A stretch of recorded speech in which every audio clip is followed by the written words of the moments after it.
good, everyone, in the internet land? We're here for episode number 15 of Mind Fuel. We skipped last week because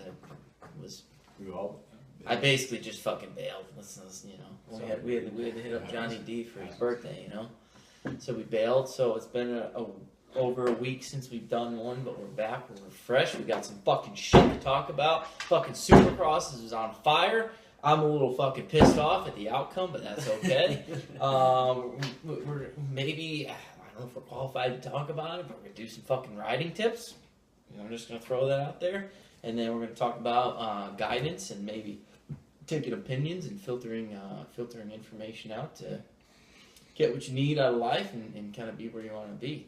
So, as usual, I'm BHack711 on Instagram. My real name is Bruce Craig Hackinson.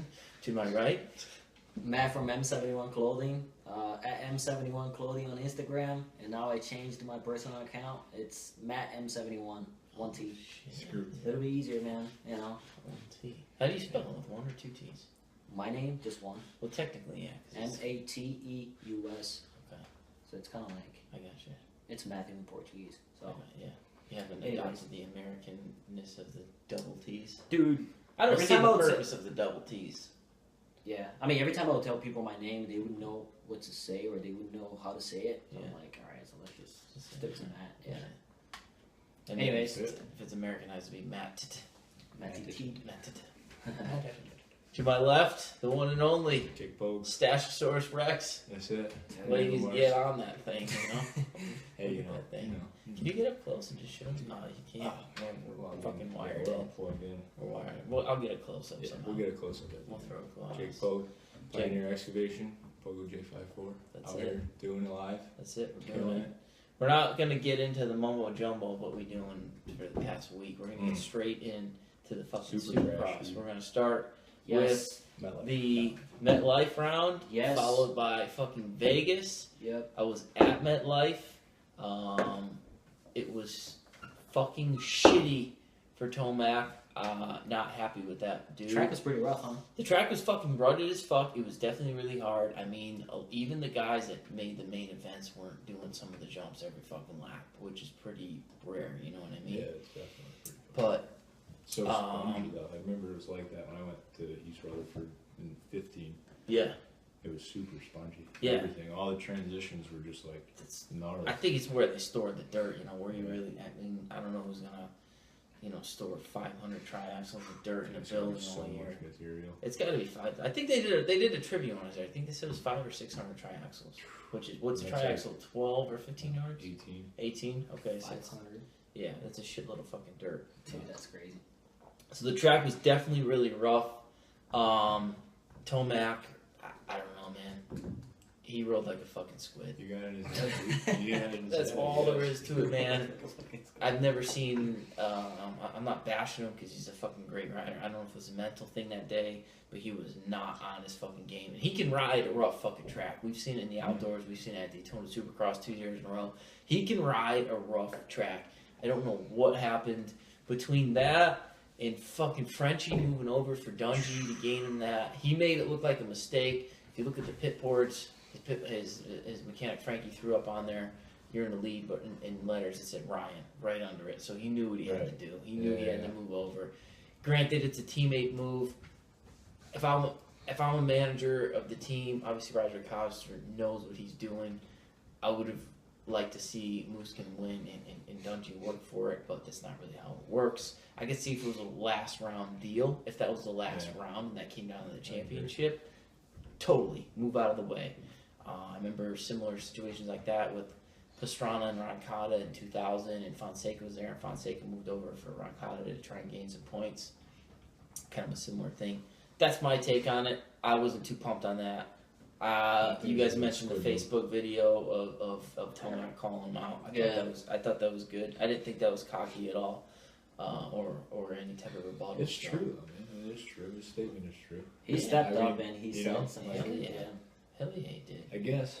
Like, I could see, like, where you come from, team orders, and, like, you're contracted rider for a factory team, and, like, you obviously want to win the championship, and you want to guarantee that you're going to win the championship. Yeah. And I think it takes. I guess that's it. But like when it comes down to the knit and grit of like motocross, that's what I was you know gonna what I'm say. saying? It's every fucking man for himself. It's a That's really goddamn it. fucking war.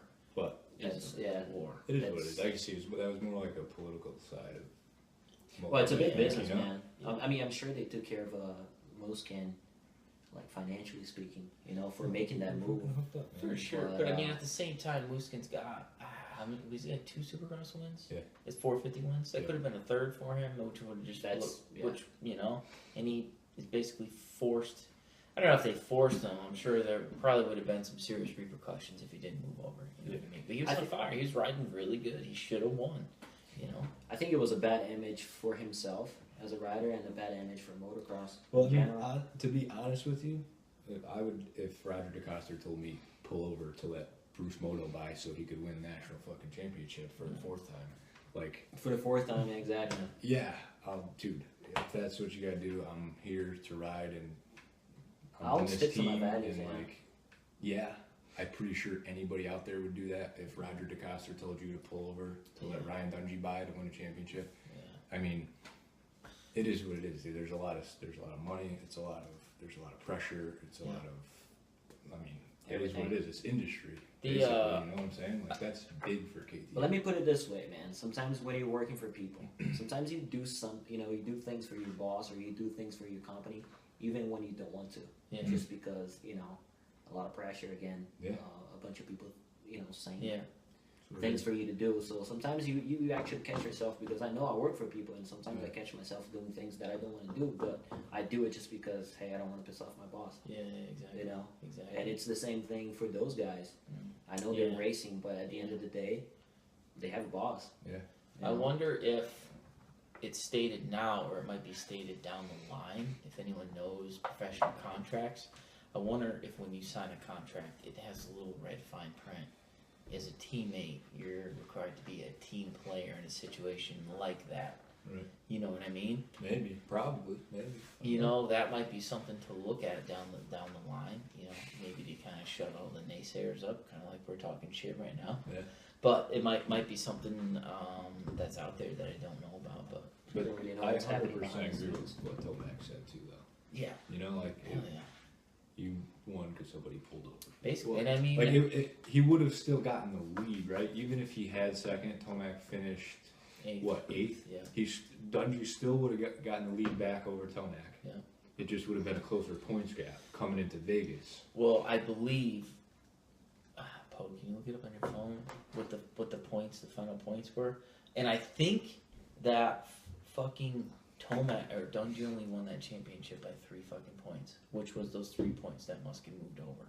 Right. I think, I'm not So sure. because I heard that Yeah. before the pre-race at Vegas, they said because if Muskin didn't pull over, he got second, they would have been tied in points Yeah, Going if into they Vegas. finished as they were. yeah, And then the championship would have went to Tomac because he had 9 wins More and wins. Dungey had 5. exactly. Yeah, exactly. Yeah. That's gnarly. I mean, obviously, he made a big difference. Yeah. It's a huge difference. Huge difference. I did notice that Eli Tomac was kind of pissed at the last interview or at the last conference when Dungey was saying that he was happy because of the fact that he was a champion or whatever. You could see that Tomac was just kind You of could like, see his face. you could see his face that he was kind of pissed. Nice. And in the back of his mind, he was probably like, man, look at this guy. Like, obviously I someone would pulled over be for too, him. you know what I'm saying? He won 9 fucking races. Yeah. 9 races. Name one person that won 9 fucking races and didn't win the championship. Right?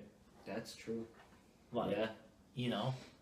Well, he closed like a 29-point gap Yeah, he from the did. beginning of the season. Yeah, he was. Which that takes a lot of plugging away, you know It what does. I'm saying? Yeah. He took off for sure. But it is what it is. East Coast 250s. Zach Osborne at MetLife. Dude, he was on fire. Same thing. He was What'd you think about fucking his move? at Vegas? I would have done Yeah. something. Fucking go I would've for it, done Zach. something. Dude, that kid, he's a good dude. He's been plugging along for quite some time now. He had rides. They didn't think he did good, so he went to Europe for a while, and then he came back, and then he bought what the fuck's the track down there that he has down South Carolina. Yeah, what the fuck's the name of it? The track he's got. He's in cahoots with someone. They have the track down there. I can't think of it right now. So he came back, he rode for Factory Connection, they weren't really happy with him, and so he's been a pro for like 10 years now. So for him to win the championship, I think was badass, and that move was legit. He wanted it more than Savatgy. Savatgy didn't ride that well in the race. Osborne went from like basically last to first, or not first, whatever the fuck position was in. No matter what. And he just, something like that, and he just came in. And he said, "Fuck you, Savatgy, I'm going for it." Boom, that's it. Yeah, beast cover your line. Cover your fucking line. They came through that whoop section, and Osborne was on Savatgy, right? Yeah. Now you watch from the right-hander that they had to take to enter the whoop section to the left-hander where Osborne stuffed Savatgy, and Savatgy is just like in another world. Yeah. You know? Yeah. You could tell just by the way they're going through these whoops that Savatgy is not on it. No. Like he's just kind of like cruising, like 3 more corners to go. I got it. Yeah. And fucking Osborne just held it. Yeah. Osborne And was stuck in him with beast it. mode. Yeah, He was he like, did. I'm taking this home. Yeah. That's good. And Emig said in his or when the commentary on the TV, he's like, you know, Savatgy had the inside line and Osborne took it away.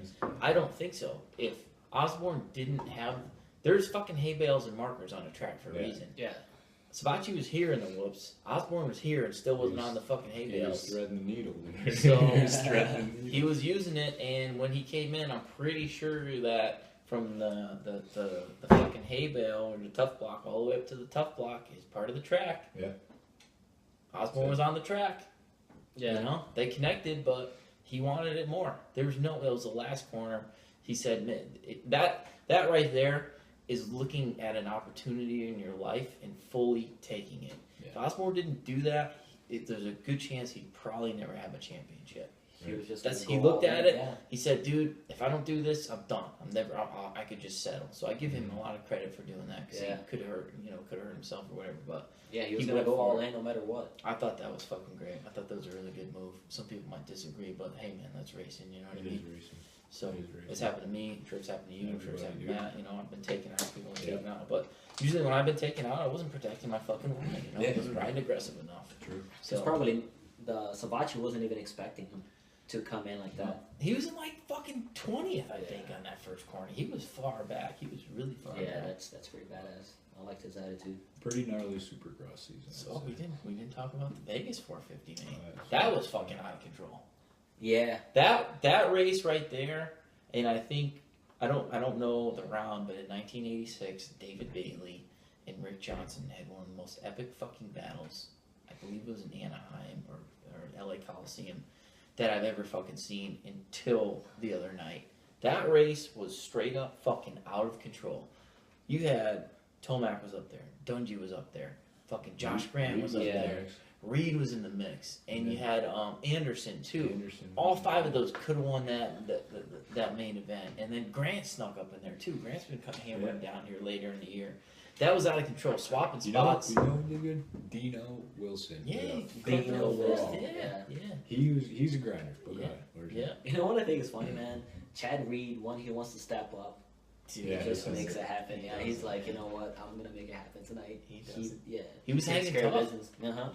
Who put him over to Anderson? He passed Anderson. He was faster. He did pass Anderson. Chad Reed. The leaders were running a 108. When they clocked Reed, he was running a 106. It's 2 seconds faster. That's a lot of time. Than Dungey and Tomac. Yeah. But even still, you see, Dungey did this, or Tomac did the same thing to Dunge. He came in on him and fucking stuffed him too. I mean, you're running for. You put him right up on the berm like that. I thought Tomac might have had it because Dungey needed a 4th or worse for Tomac to win, and there was a point where Dungey was in 3rd, and he was looking like he was going to fall back.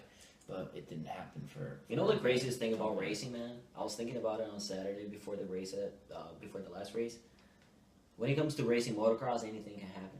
Like you can blow up your motor and get a flat tire. You know, like fucking fork spring brakes. Oh my god! Break a front brake lever. Like anything can happen. So it's crazy. I remember I landed on this dude once and broke my fucking rear brake lever, and it was like whoosh. And I went to hit my rear brake, and I was like, oh shit, where the fuck is it? You know that guy Antonio Balbi? Yeah. There was a race back home. I think it was like one of the last races too. I think he crashed and his shift lever kind of got bent in. Yeah. Dude, I swear to God, there's a picture like he was shifting like with his hand. Like he would hit the big jumps and just shift it with his hand. Dunge did that too a couple years ago. Remember, Dungy did that, and he was something over like that. Yeah. over the triples, dude. He was grabbing the fucking, he was things, grabbing his gears over That's the triples. It's pretty crazy. That's badass. Yeah, That's pretty That's it. savage. Yeah. So yeah, I think the 2017 Supercross season was it's definitely the better one in the past years. That's such like a cliche thing to say, like, oh, this year's racing's gonna be the fucking best we've ever fucking seen. Yeah. Yeah, exactly. Yeah. But I think this year was fucking legit. This was hands down. This was a really good fucking season for racing, and then now we're in the outdoors, so we'll see what happens. We'll see what happens. I think Tomac is. I think he's gonna whip up some he's treasure just on gonna the make it AGs, happen. dude. Yeah, he's definitely going. He's definitely got some He's definitely. on the stove, you know what I'm saying? Yeah. He's We got, definitely gonna make it happen. So what are we thinking? Pogo 20, what year is it? 2017? 18, 2020 Pogo qualifies for Southwick National? 2020? Yeah. I mean, dude, I haven't really put a time frame on it like that, but 3 years? it's gonna happen. I know it's gonna happen. 3 That's years? awesome, man. 3 You're years? gonna be there with a camper. Well, It's gonna be- you're what, 22? 22. Oh, dude, 25. 25? Fucking perfect. Send it, man. As long as they stay healthy, keep the old body in one piece. Yeah. Be good. That's it, man. Keep the old CR 250 I'll- running mid. Dude, qualify. Already 2020. Can you qualify for the fucking Southwick National on the 20-year-old bike? Imagine, dude. With That a would 45 be number absolutely sideways. savage. Oh my god. I dude, think would love it. the AMA might have to rule out the Yes. sideways 45. Nah, I dude, might that thing have to is put it sick. straight You up. know what I mean? Well, that's the coolest thing about that bike. Might have to repack the muffler too. It's alright. Maybe change sprocket. It's Maybe. If not, I'll just run the chain a little tight. Fuck it. It's it. Oh man, Holy shit. So, so the outdoors should be good. I'm excited. I'm looking forward to that shit. Do you think Roxon is going to be back anytime soon? I think he fucking destroyed his arm pretty well. Mm-hmm. I think if he does come back, it will be next year. And I like the kid. I don't want to see him struggle, but from the medical reports and his interviews and the doctors, it doesn't look good. But doctors sometimes they gotta say what they gotta say due to fucking legal reasons, you know. But I think he fucked himself up pretty well. But Pretty I'm bad, still right? pulling for him. I hope he pulls through and comes back, you know. Yeah.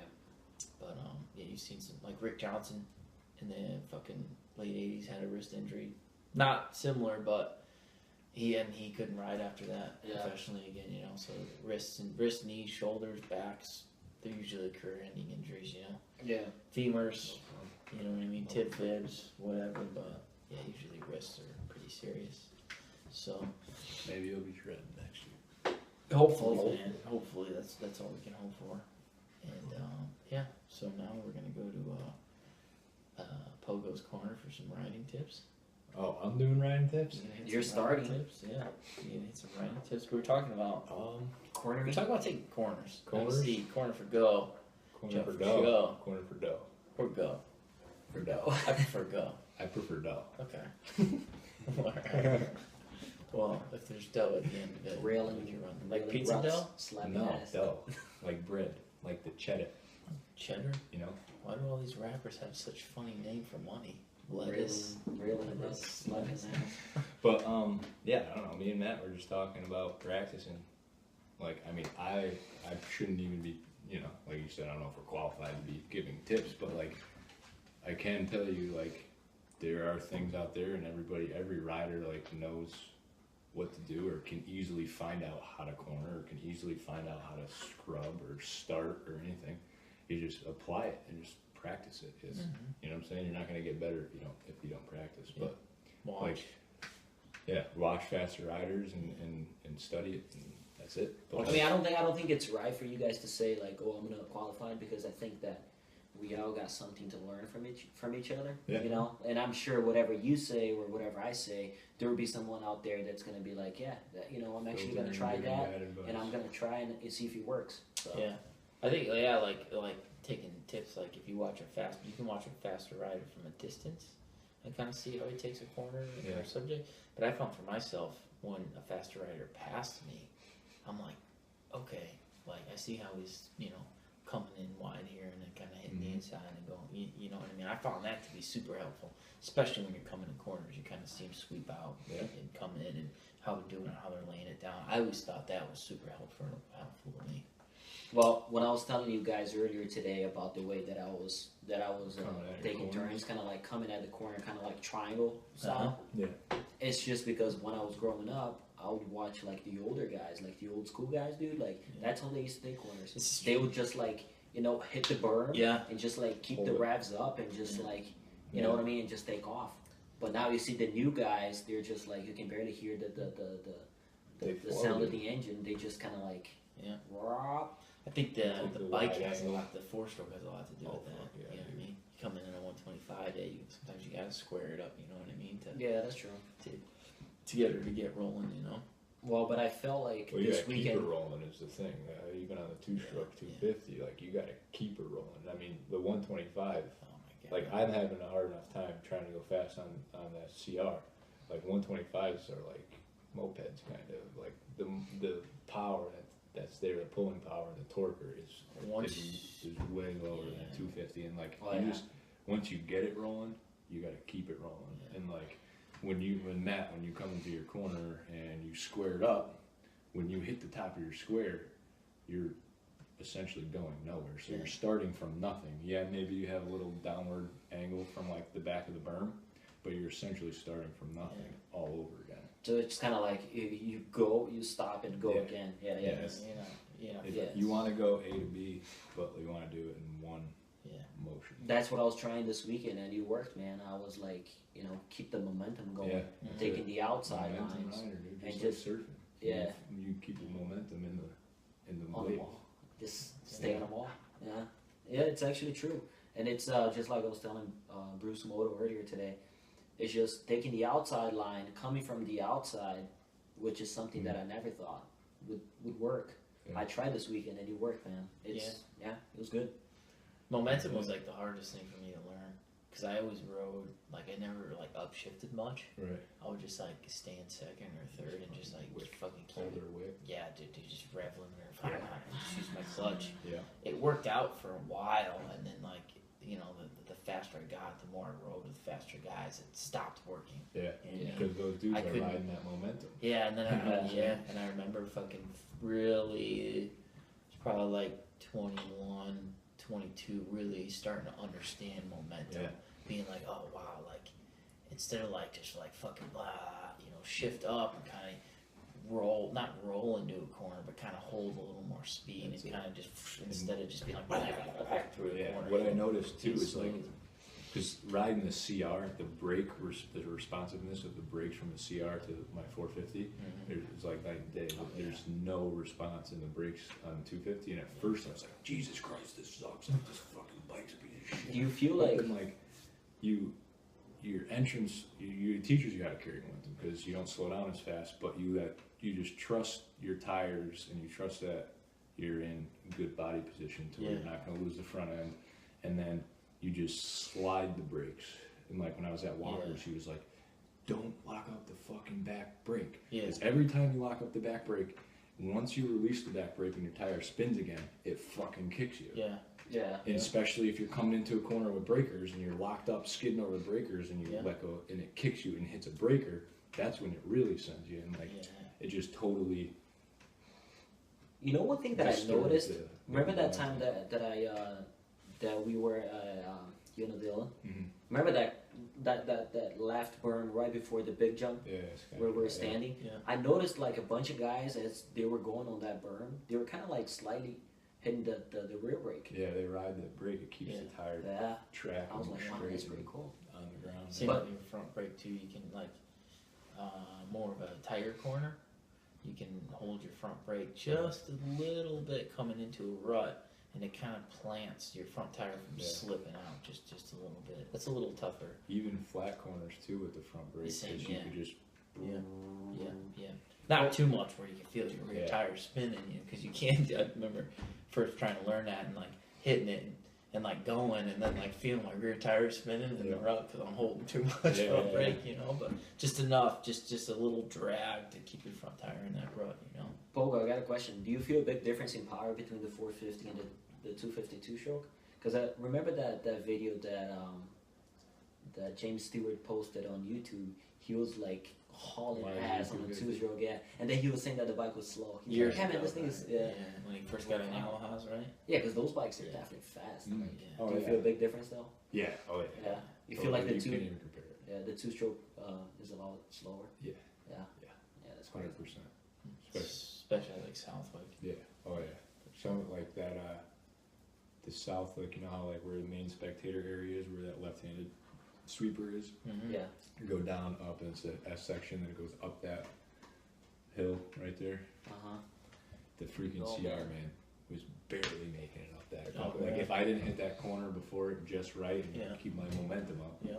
that fucking thing did not want to go. And like on the 450, you just twist the throttle. Yeah, dude. Yeah. We got Joe Tate watching us. Nice. Nice. Joe Nice. Tate. Yeah. Shred Matt Jocelyn. He's That was a definitely good time, shredding dude. onion cheese. That was a good time. Yeah. Little Friendsgiving. Oh shit, that's right. I missed that. I showed up late. Yeah. I had fucking house chores to do, you know. House chores. There's some slack here. I hear you. I hear you. All right. And it wouldn't be mind fuel without a little mind portion of it. Yeah. You know? That can't be homo though. Yeah. That'd be way too fun. Yeah. That would be way. Yeah, exactly. So we're gonna talk about a little guidance and taking advice from people. Take 23, what do you say? It's, boys. Boys. What's up, Jake? So, filtering good and bad advice. I would say taking advice, filtering it, and Yeah. what you do with it. More guidance too.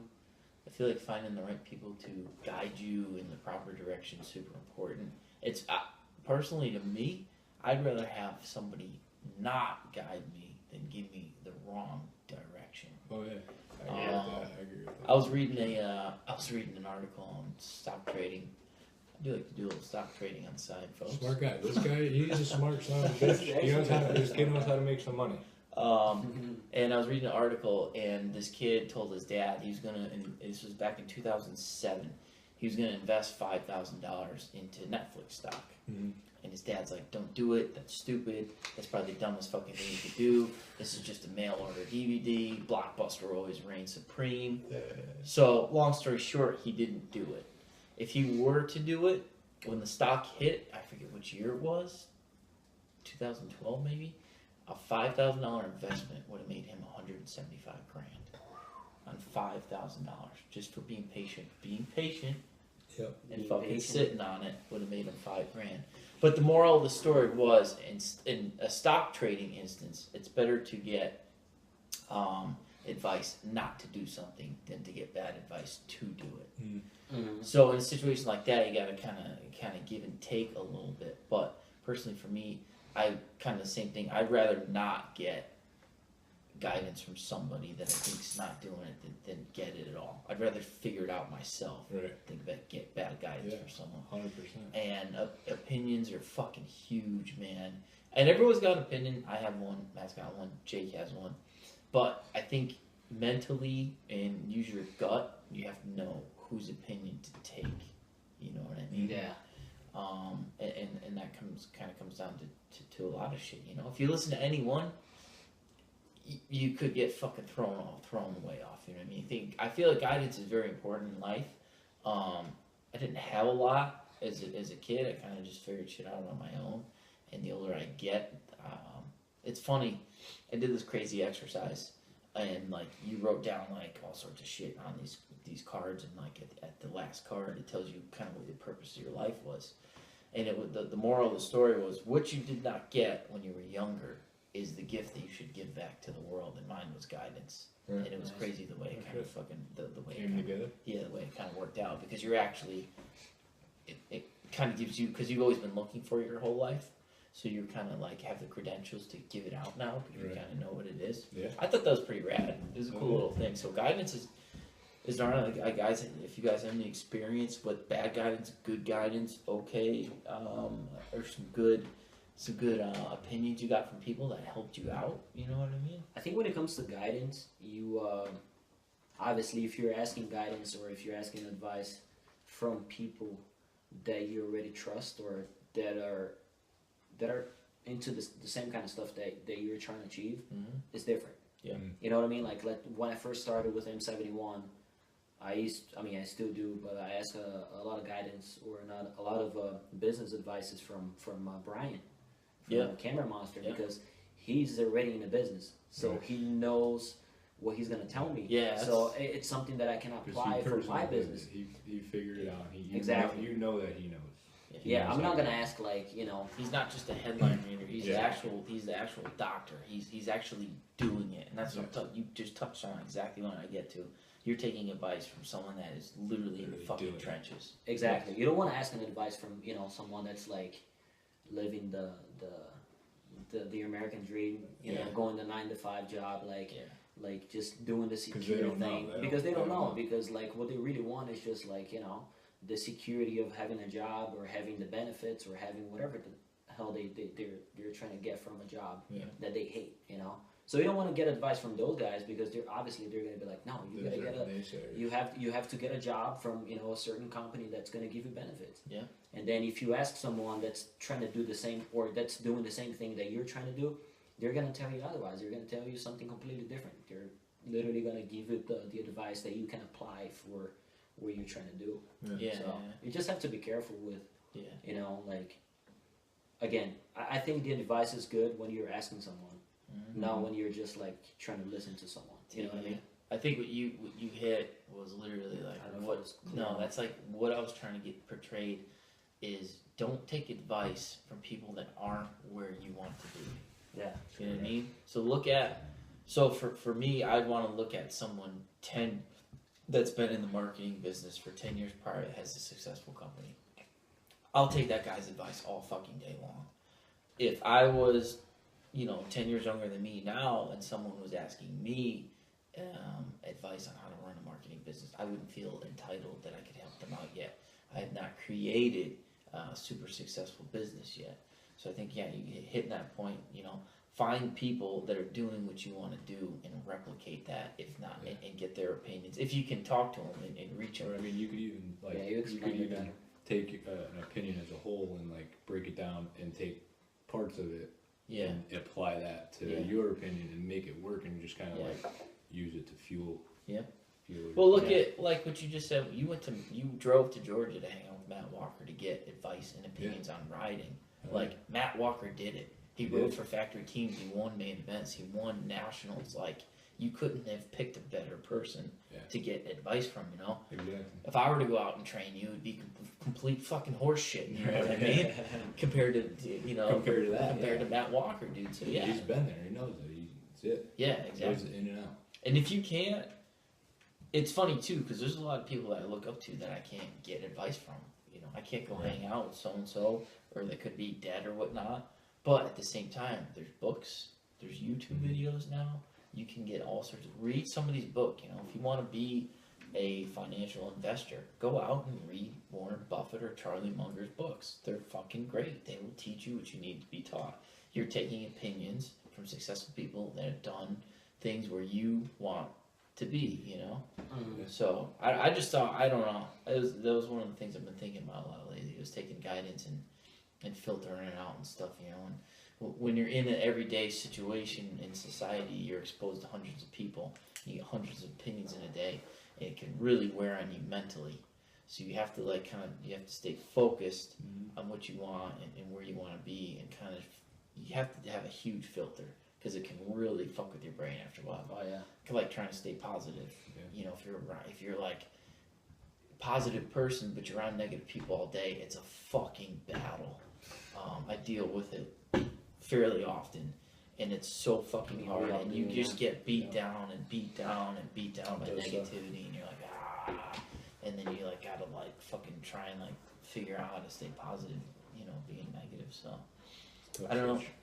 Pogo, any good advice, bad advice, guidance you've received in your life? Yeah, I mean, I've definitely received a lot of good advice from my father, and then also in the business sense, from my father, and two from this guy Jimmy that we met. He's been in business since he was young, working for his father for the company that he's run now. He's mid-60s. Okay. So they've been Does running he this. do it, or who got you that? Yeah, who's overseeing the septic Yeah, projects. okay, yeah. So like, I know he's been there, he's done it, and he's done a lot of like bigger, heavy site work, construction, and like I gather good advice from him all the time, especially learning how to install septics and stuff like that. Like, Yeah. I mean, in the long run of it, it's just making water run downhill, but there's a lot of the in between. You know what I'm saying? Yeah. And there's a lot of tricks too, and there's a lot of like ways you could just work more efficiently that he's found out over the years, Yeah. or over his entire life doing construction, that he's told me, and it's just like, that makes sense, you know what I'm saying? Like some information that you get, you're just like, that is, why am I not doing that? Hell You yeah. know what I'm saying? Well, they've been through It's the just- same struggles Yeah. that you were going through. Yeah. So obviously So- they will know what to tell you. Yeah, I mean, I get good advice all day. I mean, my father's done it his whole life too, and he gives me a hell of a lot of good advice for, like, just staying focused, being motivated, and just all in all doing like just being a good worker and businessman. You know what I'm saying? I think it all comes back to the same principle when it comes to motocross and business. It all comes back to like hard work, trying to do the right thing. Yeah. Mm-hmm. That's it. Yeah. You know. Yeah, just taking good advice, you know. Yeah. Same with anything. Like YouTube's fucking great, man. Like there's a lot of shit out there, but there's a lot of good stuff. I contribute like me getting in really good shape from like a couple of YouTube channels, you know. Yeah. Brandon Carter, Big Brandon Carter, giving him a shout out. His channel's sick. I took all his advice and I got in really good shape. That dude Greg O'Gallagher, Kino Bodies, I followed his shit too. Who else is another fitness person I follow on YouTube? There's quite a bit of them. Chris Jones? I don't know. Pump Chasers? Yeah. Mike Jones. Pump Yeah, Mike chasers. Jones. Yeah, I like that. dude, Chris Jones is sick. Dude. He's a business motherfucker too, man. All these guys, they all have kind of Yeah, yeah, a little business on them. yeah, yeah. How about Don Mazzetti? You follow any of his workouts? Dude, yeah, I do follow all of Don's workouts actually. Yeah, Don's mom. I just strictly do curls. Yeah. You know what I mean? Yeah. Why not? Why Curls would for the girls, you know. Yeah. Roast for the host. You you? know? Makes sense. Yeah. So Bro that's- science. Dude. That's it. Bro Just science. fucking bro science, you know. So It all works. I think on that note, That's all she wrote. Mind Fuel 15 is a wrap. We hope you enjoyed it. Keep watching. Keep sending comment requests. We will. We have our Instagram page now too. Don't forget mindfuel Check it out. _1. We got a little more than just the video links up there. Mm-hmm. Give it a follow. Share it. And yeah, that's it. Mindfuel 15. BHack 711 M71 clothing and Matt M71. and Jake Pogo J54, Pioneer, excavation, trucking, whatever else you need done. That's You it. got Do it all. mustache Mustache. rides. Mustache rides. That's it. All right. Gotta get 60 an hour for that. Signing out. See you guys.